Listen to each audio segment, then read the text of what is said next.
ચાલો આજે એક એવી સફર પર નીકળીએ જે હજારો વર્ષ જૂની છે, પણ એની મંઝિલ એ તો આપણા દિલની અંદર જ છે. આ કોઈ સામાન્ય શાસ્ત્રની વાત નથી, પણ એક એવા અરીસા જેવી છે જેમાં આપણે આપણી જાતને બરાબર ઓળખી શકીએ. આ છે ભગવદ્ ગીતા અને આપણી પોતાની જિંદગીની કહાણી. એક સવાલ છે, દુનિયાના એક એવા મહાન વૈજ્ઞાનિક જેમણે આખા બ્રહ્માંડના રહસ્યો ખોલી નાખ્યા, પણ એમનું શું જ્યારે એમના પોતાના મનમાં જ ગૂંચવણનો વંટોળ ઊભો થતો હશે? ત્યારે એમને શાંતિ ક્યાંથી મળતી હશે? એમનો સહારો કોણ બનતું હશે? સાચું કહું, જવાબ જાણીને કદાચ આશ્ચર્ય થશે.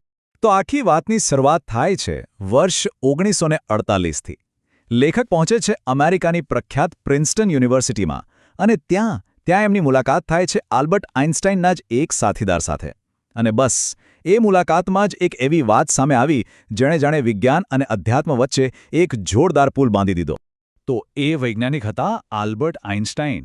એમના સાથીદારે લેખકને કહ્યું કે આઇન્સ્ટાઈન પોતે શું કહેતા હતા ખબર છે?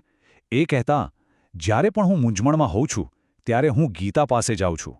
મને મારી બધી સમસ્યાઓનો ઉકેલ આ પુસ્તકમાંથી જ મળે છે. વિચાર તો કરો, જે માણસે દુનિયાને સાપેક્ષતાનો સિદ્ધાંત આપ્યો એમને પોતાના જીવનનો સાચો રસ્તો ગીતામાંથી મળતો હતો.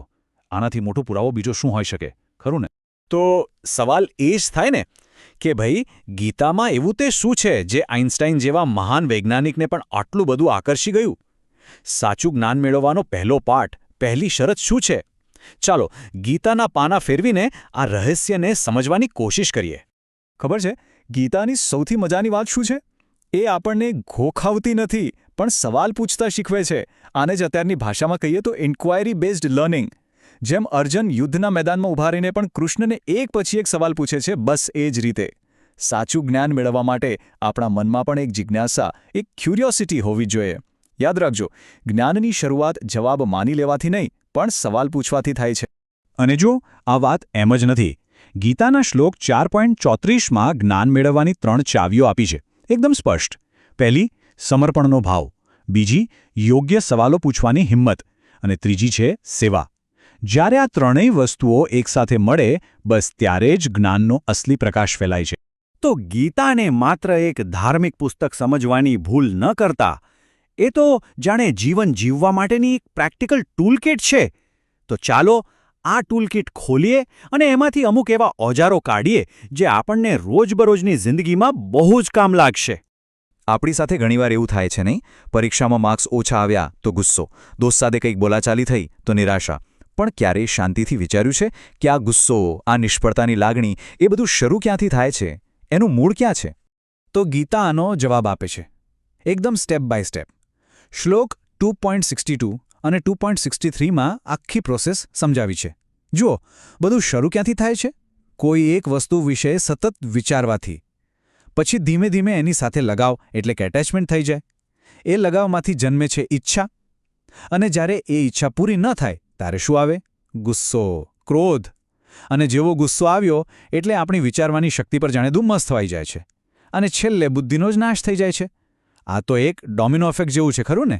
એક ટાઇલ પડી અને બધી લાઇન્સર પડતી જાય. ગીતાની ટૂલકિટનો બીજો એક જોરદાર મંત્ર છે સંતુલન, એટલે કે બેલેન્સ. શ્લોક 6:17માં એકદમ ક્લિયર લખ્યું છે, જે વ્યક્તિ પોતાના ખાવા પીવામાં, ઊંઘવામાં અને કામકાજમાં બધે જ બેલેન્સ જાળવી રાખે છે, એ જ સાચી સફળતા મેળવે છે. બહુ વધારે પણ નહીં અને સાવ ઓછું પણ નહીં. જીવનમાં સફળતાનો આ જ તો સિમ્પલ ફંડા છે, બેલેન્સ. ઓકે, હવે એક બહુ જ ઊંડો સવાલ. આપણો સાચો મિત્ર કોણ છે અને આપણો સાચો દુશ્મન કોણ છે? આપણે આખી જિંદગી મિત્રો અને દુશ્મનો બહારની દુનિયામાં જ શોધતા રહીએ છીએ. પણ ગીતા એકદમ ચોંકાવનારી વાત કહે છે. એ કહે છે કે આપણો સૌથી મોટો મિત્ર અને સૌથી મોટો દુશ્મન બીજે ક્યાંય નહીં પણ આપણી અંદર જ છે. આ વાતને શ્લોક 6.5 એકદમ સરળ રીતે સમજાવે છે. એ કહે છે કે જેણે પોતાના મન પર વિજય મેળવી લીધો, જેણે પોતાના મનને જીતી લીધું, એ વ્યક્તિ માટે એનું મન જ એનો સૌથી બેસ્ટ ફ્રેન્ડ છે. પણ જેનું મન બેકાબૂ છે, જે મનના ગુલામ બની ગયા છે, એમના માટે એનું મન જ એમનો સૌથી મોટો દુશ્મન છે. મતલબ કે પોતાની જાતને ઉપર ઉઠાવી કે નીચે પાડવી, એની ચાવી આપણા પોતાના જ હાથમાં છે. બીજું કોઈ જવાબદાર નથી.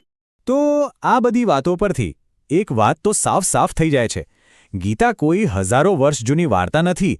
એ તો આપણા આજના જીવન માટે, આપણા રસ્તા માટે એક ગાઈડમેપ છે. દરેકની જિંદગીમાં પોતાની એક અલગ લડાઈ હોય છે, પોતાનું એક કુરુક્ષેત્ર હોય છે. અને ગીતા એ દરેક લડાઈ જીતવા માટેનું શસ્ત્ર આપે છે.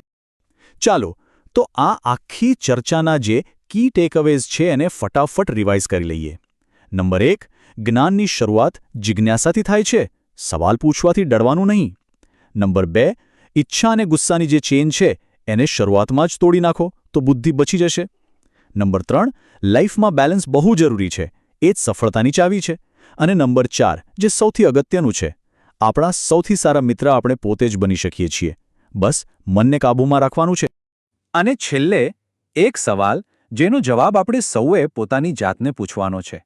આપણી આ જિંદગી પણ એક કુરુક્ષેત્ર જ છે ને, જ્યાં રોજ નવા સંઘર્ષ, નવા નિર્ણયોના યુદ્ધ લડવા પડે છે. તો આ જીવનના કુરુક્ષેત્રમાં આપણા રથનો સારથી કોણ બનશે?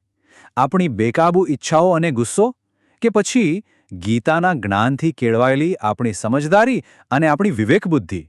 પસંદગી અને નિર્ણય બધું આપણા હાથમાં છે.